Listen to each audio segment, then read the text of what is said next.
अयोध्या राम मंदिर चढ़ावा चोरी मामले में श्री राम जन्मभूमि तीर्थ ट्रस्ट की महासचिव चंपत राय और ट्रस्टी डॉक्टर अनिल मिश्रा ने इस्तीफा दे दिया है। मंदिर निर्माण प्रभारी गोपाल राव को भी मंदिर की व्यवस्था से बाहर कर दिया गया है। शुक्रवार को 8 नामजद आरोपियों को पेशी के बाद न्यायिक हिरासत में भेजा गया, लेकिन अभी भी विपक्ष इस कार्रवाई से संतुष्ट नहीं है, जबकि सरकार और संतों का कहना है कि कार्रवाई से दूध का दूध और पानी का पानी हो गया है। देखिए खास रिपोर्ट अयोध्या का न्याय।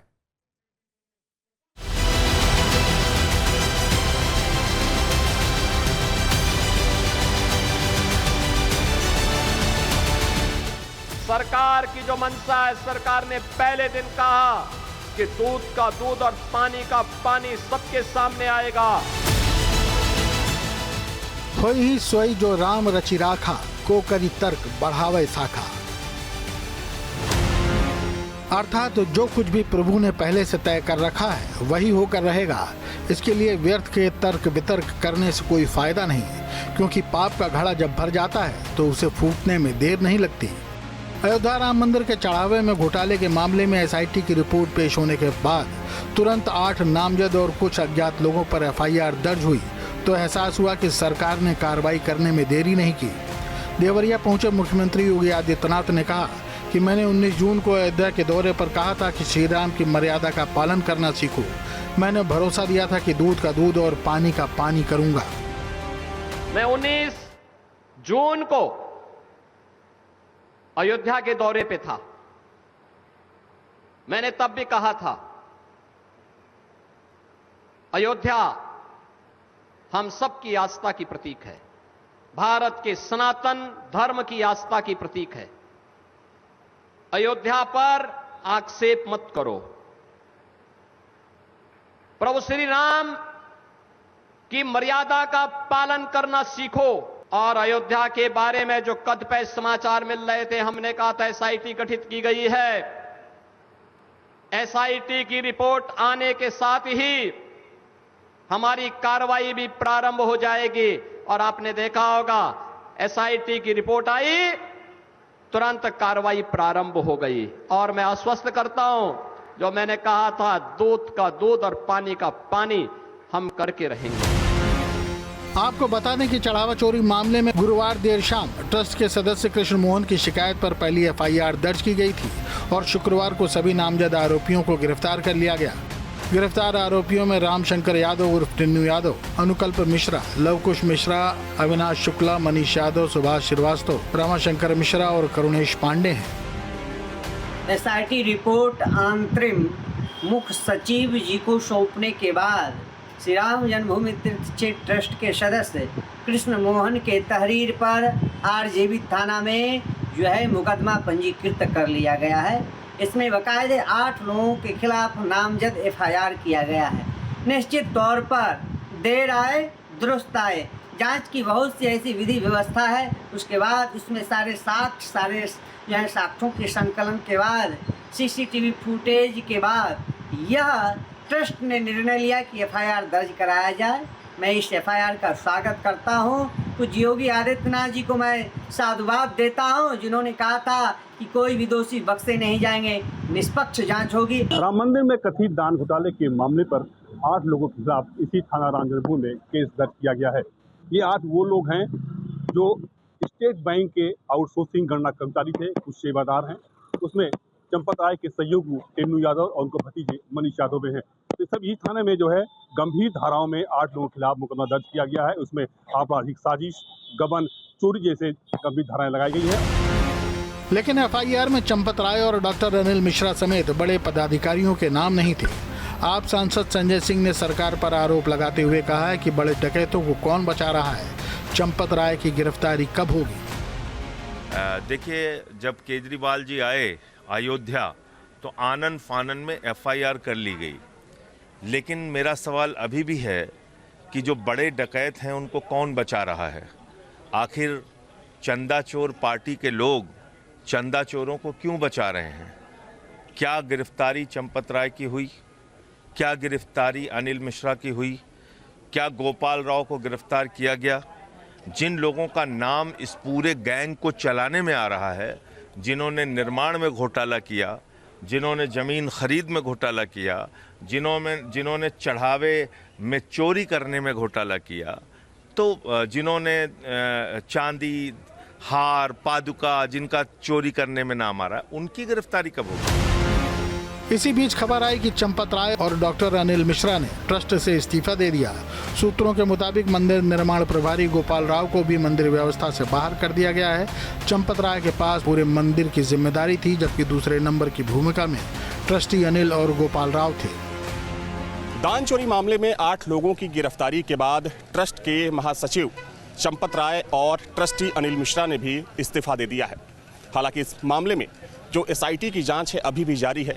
माना जा रहा है कि अगले 1 हफ्ते में एसआईटी ये जांच जो है कंप्लीट करके शासन को सौंप देगी।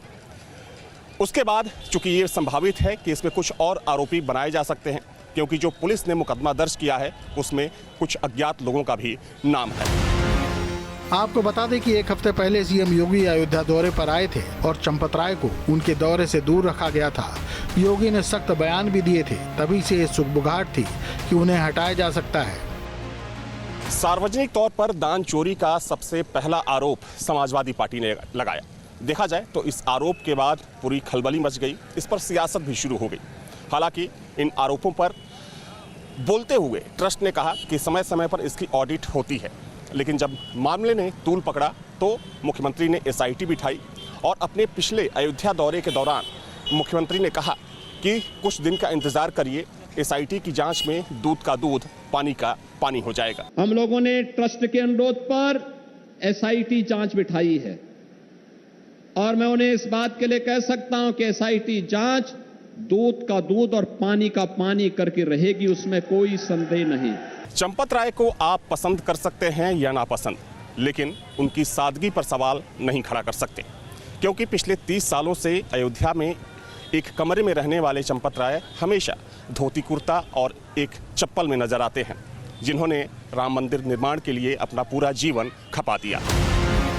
अब आपको बताते हैं कि ट्रस्ट के महासचिव चंपत राय कौन है। चंपत राय बिजनौर के नगीना कस्बे के निवासी हैं। उनके पिता आरएसएस के सदस्य थे। बाद में चंपत राय भी आरएसएस के सदस्य बन गए। पढ़ाई पूरी करने के बाद वो डिग्री कॉलेज में केमिस्ट्री के प्रोफेसर नियुक्त हुए। 1975 में इमरजेंसी के दौरान 18 महीने जेल में रहे। जेल से निकलने के बाद इस्तीफा देकर संघ के प्रचारक बन गए।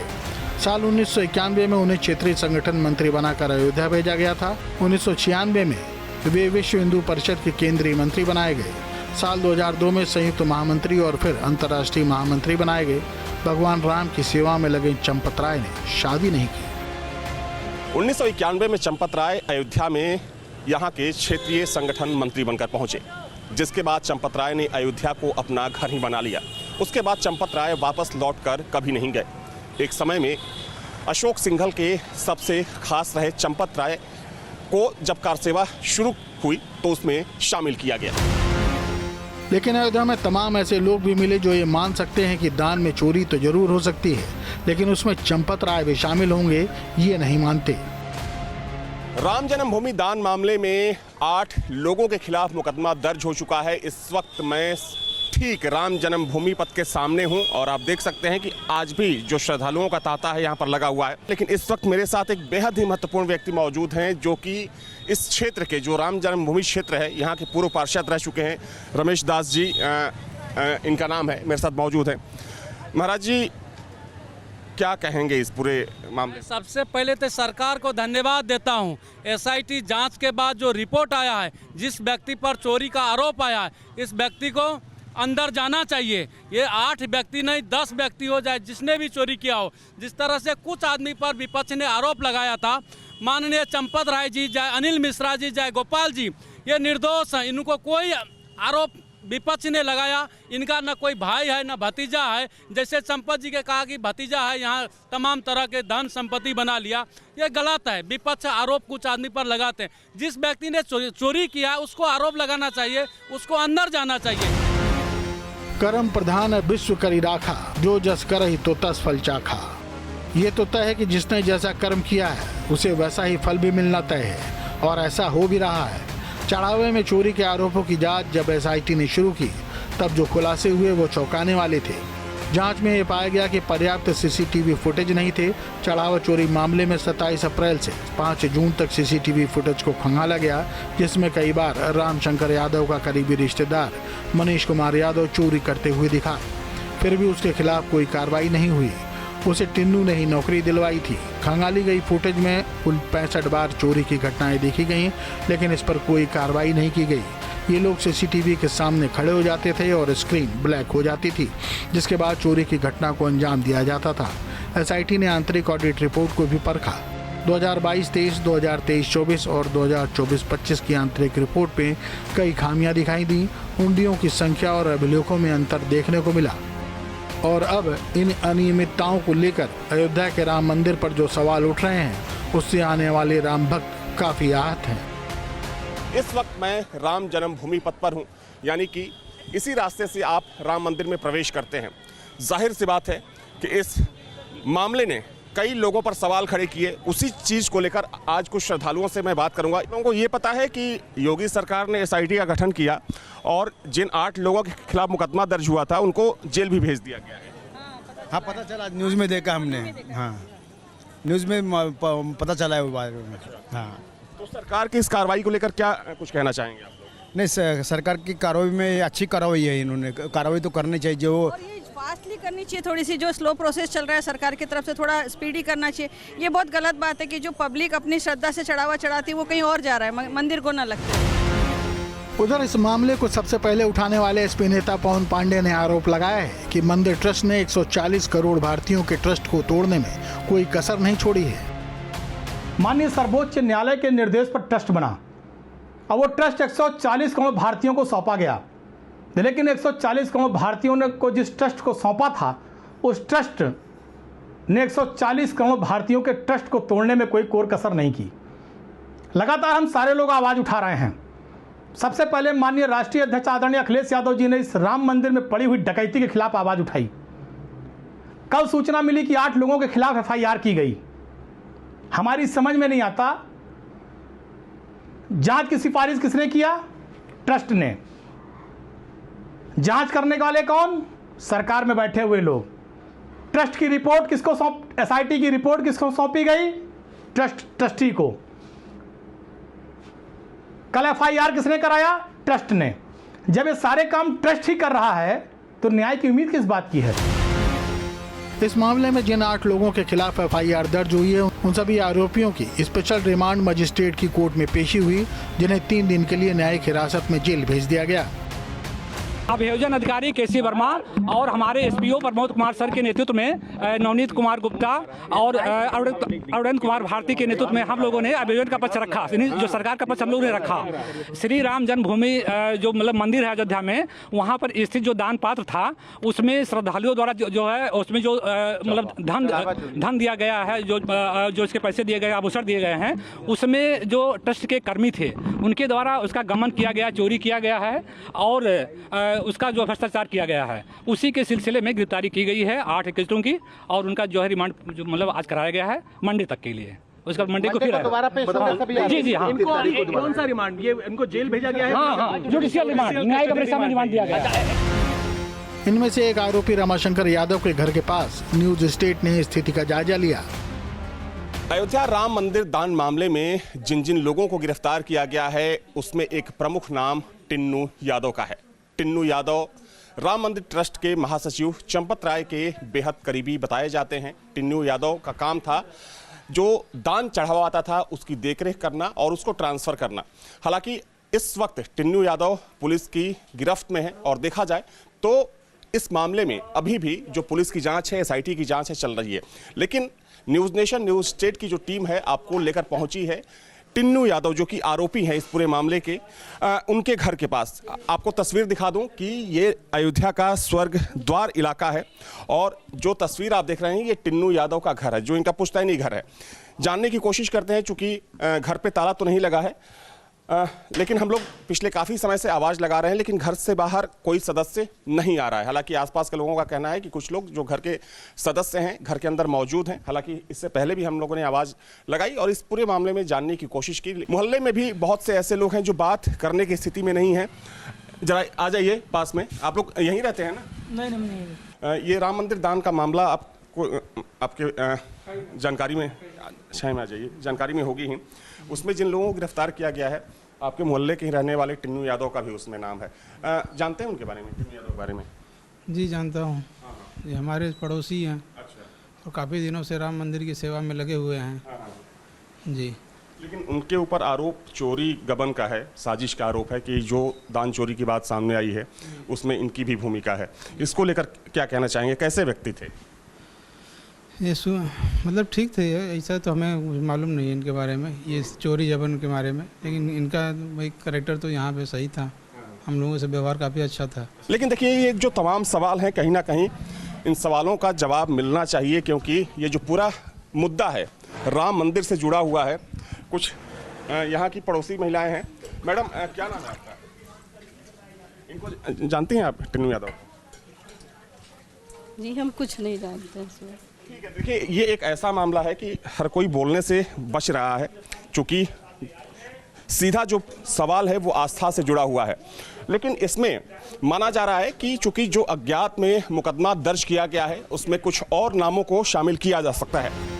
आपको बता दें कि राम मंदिर के चढ़ावे की गिनती 2 शिफ्टों में होती है। पहली शिफ्ट सुबह 8 बजे से लेकर दोपहर 2 बजे तक और दूसरी शिफ्ट दोपहर 2 बजे से रात 8 बजे तक होती है। हर शिफ्ट में करीब 20 लोग शामिल होते हैं, जिसमें स्टेट बैंक के कर्मचारी, मंदिर ट्रस्ट के प्रतिनिधि और लेखापाल शामिल होते हैं।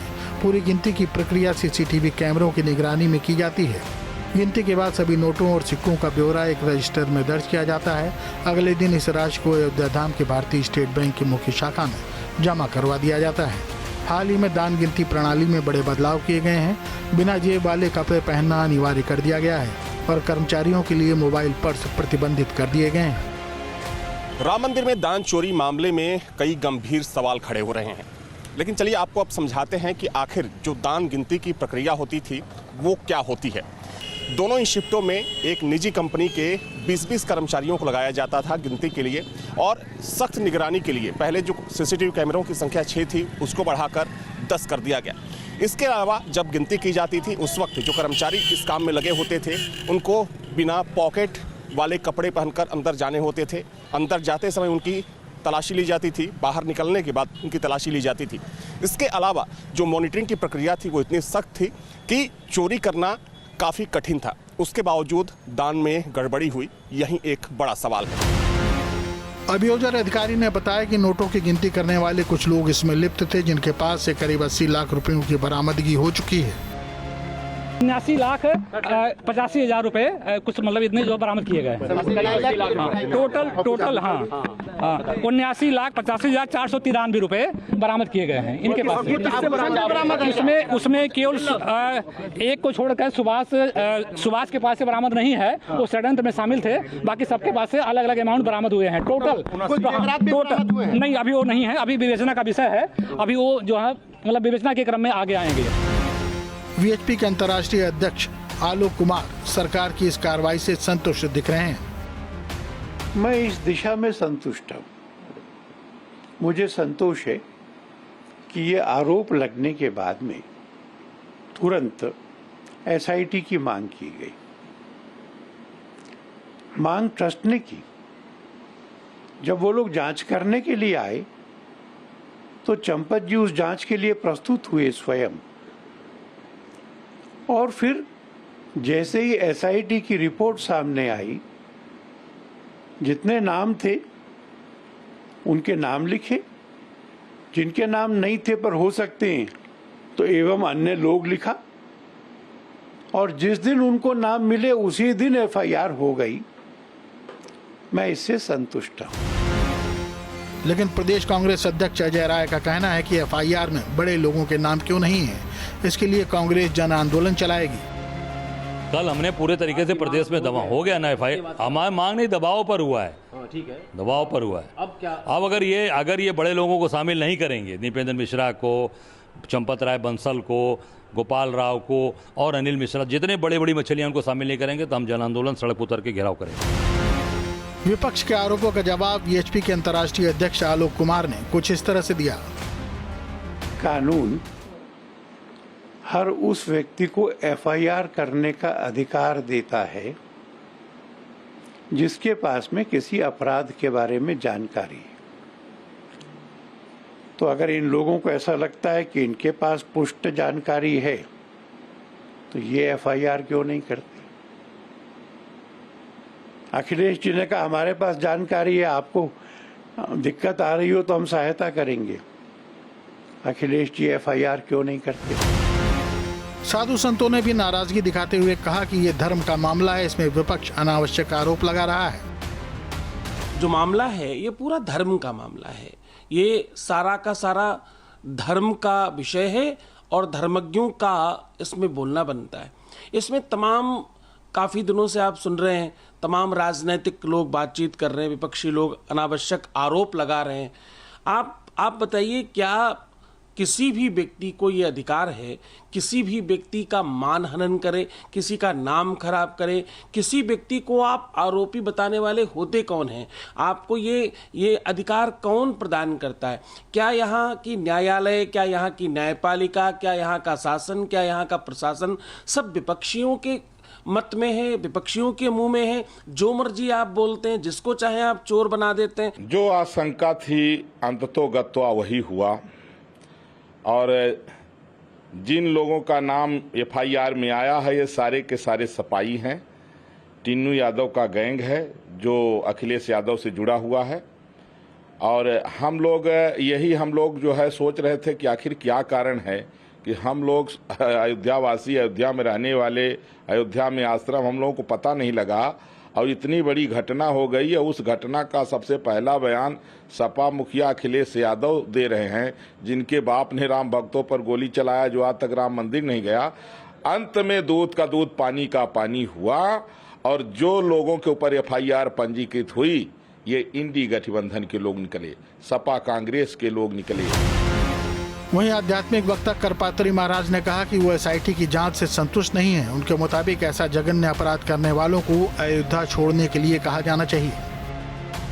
ये एसआईटी जांच से मैं बिल्कुल संतुष्ट नहीं हूँ, और मैं योगी आदित्यनाथ से कहना चाहता हूँ कि माननीय मुख्यमंत्री जी 3 पीढ़ी खपत कर दिया है। दिग्विजय नाथ जी का, अभयनाथ जी का अपनी 3 पीढ़ी खपत हो रही है। आप मुख्यमंत्री रहो या न रहो, इस्तीफा दो, कोई चिंता की बात नहीं है। हम आपको प्रधानमंत्री, राष्ट्रपति बनाएंगे, साधु संत बनाएंगे, लेकिन राम के नाम पर आप सख्त स्टेप लीजिए, तहरीर कीजिए। इन मगरमच्छों को ऊपर पुनः एफआईआर हो, और नए एफआईआर हो, इनको ट्रस्ट से तत्काल निकालने की कोशिश किया जाए, और अयोध्या छोड़ने कहा जाए कि आप लोग अयोध्या छोड़ के बाहर चले जाइए। यदि आप अयोध्या में रहेंगे तो निश्चित है ये जांच प्रभावित होगी। आचार्य प्रमोद कृष्णम का मानना है कि यहाँ सवाल पैसे या पद का नहीं बल्कि भरोसे का है, और इससे करोड़ों सनातनियों का भरोसा डिगा है। तो दूध का दूध, पानी का पानी होना चाहिए, और अगर इस्तीफा दिया गया है तो उसका स्वागत किया जाना चाहिए। ट्रस्ट के किसी सदस्य के ऊपर अभी संदेह नहीं है, लेकिन नैतिक मूल्यों का निर्वहन करते हुए, नैतिक दायित्व का निर्वहन करते हुए सभी को अपने अपने पदों से हट जाना चाहिए, क्योंकि सत्ता बड़ी नहीं है, सनातन बड़ा है, धर्म रहना चाहिए। सरकार की कार्रवाई से अयोध्या के साधु संतों में तो खुशी है, लेकिन बाबरी मस्जिद के पैरोकार रह चुके इकबाल अंसारी भी खुश हैं कि भगवान के गायब हुए पैसे और गहने अब वापस मिल जाएंगे। देखिए, भगवान राम का मंदिर और भगवान राम का सामान जो भी गायब हुआ था, उसके लिए जो है एसआईटी टीम आई थी, उसने भी जांच किया, और मुख्यमंत्री जी का आदेश रहा। मुख्यमंत्री जी का आदेश इतना बेहतर रहा कि आज इस पर कार्रवाई हुई, लोगों से पूछताछ हो रही है, मुकदमा कायम हुआ। हमें इस बात की खुशी है कि भगवान का सामान जो गायब हुआ है वो मिलेगा, इस बात की हमें खुशी है। अब आपको बताते हैं कि आरोपितों पर बीएनएस की कौन कौन सी धाराएं लगी हैं और उसमें कितनी सजा मिल सकती है। धारा 306 यानी संपत्ति की चोरी का आरोप, इसमें दोष सिद्ध होने पर 7 साल तक की सजा का प्रावधान है। धारा 316 5 यानी आपराधिक विश्वासघात, इसमें दोष सिद्ध साबित होने पर आजीवन कारावास या 10 साल की सजा हो सकती है। धारा 317 4 और धारा 317 5 चोरी या गबन की संपत्ति को छिपाने, रखने या मदद करने का आरोप, इसमें 3 से 7 साल तक की सजा का प्रावधान है।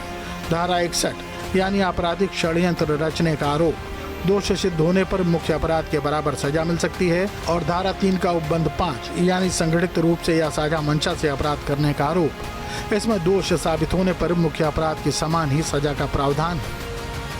अगर हम राम मंदिर के विषय की बात करें तो ये वो मंदिर है जिसका संघर्ष बहुत पुराना है। तकरीबन 500 सालों के संघर्ष के बाद राम मंदिर का निर्माण हुआ और जब इसकी आधारशिला रखी गई, जब प्रधानमंत्री नरेंद्र मोदी ने यहाँ पर शिला पूजन किया, उसके बाद चूंकि एक सहयोग कार्यक्रम चलाया गया ट्रस्ट की तरफ से और साथ में विश्व हिंदू परिषद की तरफ से, जिसमें दुनिया भर के करोड़ों सनातनियों ने खुलकर सहयोग किया, खुलकर दान किया ताकि यहाँ पर भव्य मंदिर का निर्माण हो सके। और इसमें सबसे बड़ी जिम्मेदारी थी मुख्यमंत्री योगी आदित्यनाथ की, जो हर दिन इस निर्माण की मॉनिटरिंग करते थे। हफ्ते में कम से कम एक बार वो आना नहीं भूलते थे। लेकिन जैसे ही ये खबर आई कि यहाँ पर दान चोरी हुआ है, कहीं ना कहीं आस्था को ठेस पहुंची। हालांकि उस पर सख्ती दिखाते हुए योगी सरकार ने एसआईटी का गठन किया। एसआईटी की जैसी ही प्रारंभिक जांच रिपोर्ट सामने आई, 8 लोगों के खिलाफ और अज्ञात लोगों के खिलाफ मुकदमा दर्ज कराया गया और उनकी गिरफ्तारी भी हो गई है। माना जा रहा है कि जब एसआईटी की पूरी जांच रिपोर्ट सामने आएगी, उसके बाद इस मामले में और भी गिरफ्तारियां हो सकती हैं और भी कड़ी कार्रवाई होने वाली है। वीडियो जर्नलिस्ट सुबी खान के साथ अविनाश सिंह, न्यूज स्टेट अयोध्या। आपके मोबाइल पर तुरंत आएगी ब्रेकिंग न्यूज।